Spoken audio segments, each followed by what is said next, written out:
कहता है सॉरी, आधे घंटे पहले लाते तो हम इन्हें बचा लेते हैं। तो उस केस में आपको क्या करना है, 5 ऐसे अलार्मिंग कंडीशन कि जब आप इस क्रिटिकल पोजीशन में हो जाते हो कि आपको होम रेमेडी चाहिए बिफोर कि आप डॉक्टर तक पहुँचें। आप कुछ ऐसा उपचार क्या करें जिससे हम पेशेंट को हॉस्पिटल तक बहुत अच्छे से पहुंचा सकें और उसको आगे का जो है प्रोसेस ट्रीटमेंट का दे सकें। हाई बीपी के पेशेंट हर घर में हैं, तो उनके रात के टाइम 12 बजे के बाद और 4 बजे के पहले जो है हार्ट पेशेंट का एक बार स्ट्रोक लेना बहुत ही कॉमन होता है डेली के रूटीन में, कि आप जब तक उसको डॉक्टर के पास ले जाते हैं, डॉक्टर कहता है सॉरी, आधे घंटे पहले लाते तो हम इन्हें बचा लेते।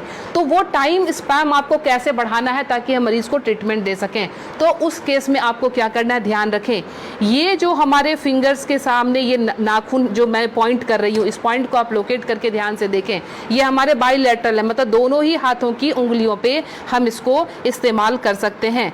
जब भी आपको लगे कि कोई पेशेंट बिल्कुल उसका जो है बीपी बहुत हाई चला गया है और आपको डॉक्टर तक जाने के पहले अगर उसको स्ट्रोक ना आ जाए, लाइफ उसकी खत्म होने से बचाने के लिए आपको सिंपली क्या करना है, आप कोई भी पिन ले लेंगे, पिन लेके आप उसको सिंपल कि जिस तरह से हमने पिन लिया, आप घर में सेफ्टी पिन ले सकते हैं, क्योंकि उसको थोड़ा सा आपने डिटॉल या उसे स्टरलाइज कर लेंगे। स्टरलाइज करने के बाद सिंपल आप यहाँ पे प्रिक करेंगे और प्रिक करके यहाँ से आप थोड़ा सा ब्लड जो है इस तरह से 5 to 10 ड्रॉप्स इस तरह से निकाल देंगे। ये ध्यान रखें, ये बहुत ही इमरजेंसी केस है और ये करते ही आपके पास पेशेंट के लिए एटलीस्ट 3 से 4 घंटे मिल जाएंगे कि आप उसको डॉक्टर तक सेफली पहुँचा सकते हैं और वहाँ उसको ट्रीटमेंट मिल सकता है। दूसरा काम, अगर ये भी करने की हिम्मत आप में नहीं है, फ्रिज का ठंडा दूध 1 गिलास उस पेशेंट को पिला दें।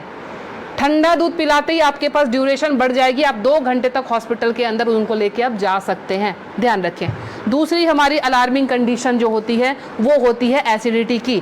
एसिडिटी समटाइम्स इतना हाई हो जाता है कि रात को सोना मुश्किल, सीने में जलन और भारीपन, उस केस में भी लगता है जैसे हमें हार्ट की प्रॉब्लम आ रही है। उसमें क्या करेंगे, उस केस में कि हमने इस पॉइंट को, एसिडिटी के केस में आपने इस पॉइंट को लेना। पॉइंट लोकेट कैसे करेंगे, तो आपने इस तरह से अपने थंब के इस वाले पॉइंट को, फर्स्ट पोर को यहाँ से मेजर कर लेंगे, खोल के यहाँ से मेजर करके आपका जहाँ ये टच हो रहा है यहाँ से आपने इसको प्रेस करना शुरू किया।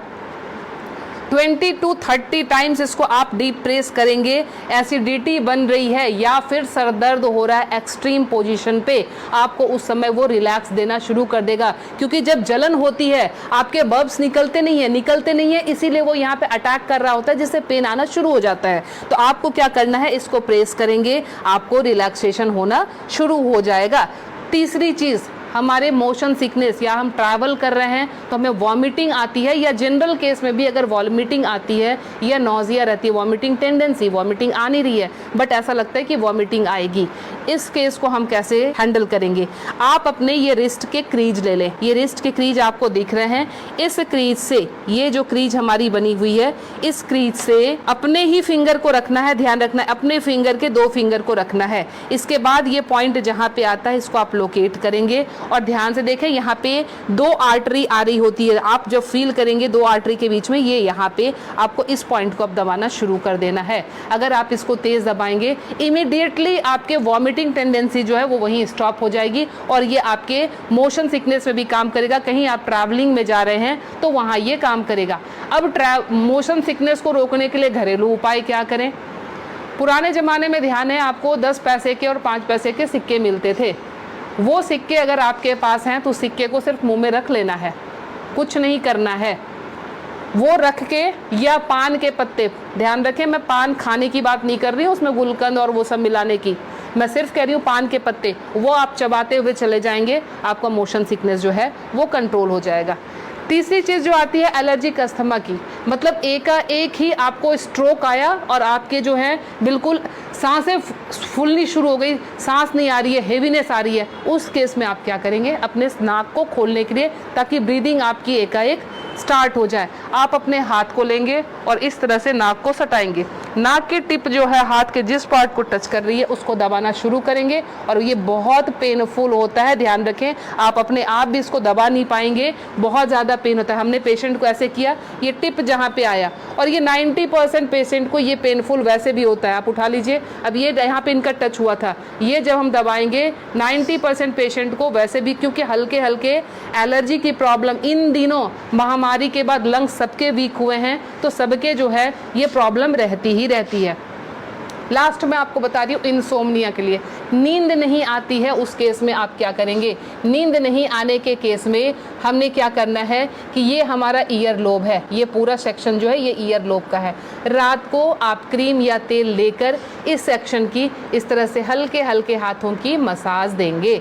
ये हल्के हल्के हाथों की मसाज देंगे, इससे आपको नींद आनी अच्छी शुरू हो जाएगी। साथ में और क्या इंक्लूड करें, हमारा जो टॉप ऑफ द हेड है, बिल्कुल सर का ऊपरी सिरा, यहाँ पे आप टैपिंग करेंगे। टैपिंग करने का मतलब हल्का हल्का आप इसको ठोकते जाएं, ये इसको वाइब्रेट करें। वाइब्रेट करने का मतलब आप यहाँ से जो है एनर्जी हमारे जा रही है नीचे, क्योंकि आपको पता है ये माउंटेन बना हुआ है, यहाँ से एनर्जी का फ्लो शुरू होता है, तो ये एनर्जी जो है पूरी जगह जाएगी और आपको बिल्कुल काम कर देगी, शांत कर देगी। तो ये 5 अलार्मिंग पॉइंट्स आपको हमेशा के लिए याद रखना है। पता नहीं आज आपने देखा, भूल गए, कल आपको जरूरत पड़ जाए, तो इसलिए आप प्लीज़ इसे सेव कर लें, अच्छे से देख लें और समझ जाएं और अपना ट्रीटमेंट एमरजेंसी केस में ज़रूर कर लें। मैं Leena Shrigyan, naturopathy and alternative therapy expert, New Delhi से। मुझसे मिलने के लिए